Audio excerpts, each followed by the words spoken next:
रवि किशन जी,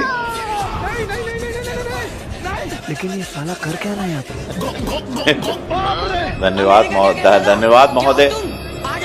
आपने 0 आवर में मुझे लोक महत्व के इस मामले को उठाने की अनुमति दी, उसके लिए मैं आपको धन्यवाद देता हूं।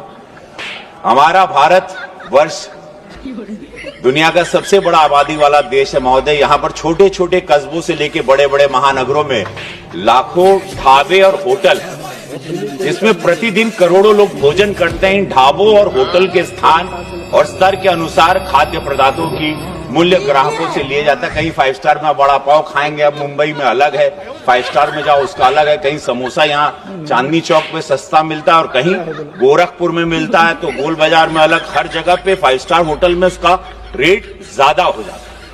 किसी भी ढाबे या होटल में किस वस्तु की मात्रा क्या होगी ये माननीकरण नहीं किया गया है। कहीं कटोरी भर छुट्टा में दे देला, कहूं बड़का मिलाला, कहीं छोटा समोसा मिलता है, कहीं बड़ा मिलता है। ये आज तक हमको भी समझ में नहीं आया।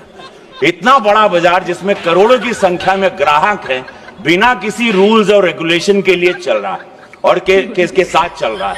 हमारे यशस्वी प्रधानमंत्री जी ने पिछले 11 वर्षों में देश के विभिन्न क्षेत्रों में युगांतकारी परिवर्तन किए, लेकिन अभी तक ये क्षेत्र अछूता।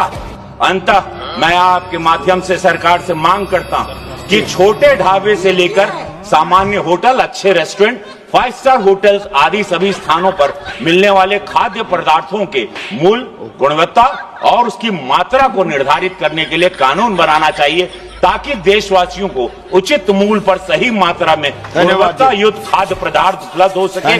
किसी ढाबे में तड़का दाल 100 रुपए में, किसी में 120 रुपए में, किसी में 250, किसी 400। बस, धन्यवाद।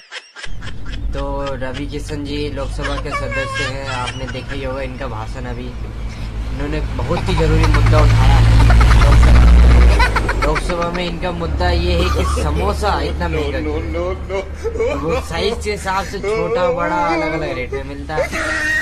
तो आपको मैं बता दूं, समोसा सबसे ज्यादा इम्पोर्टेंट है हमारे देश में।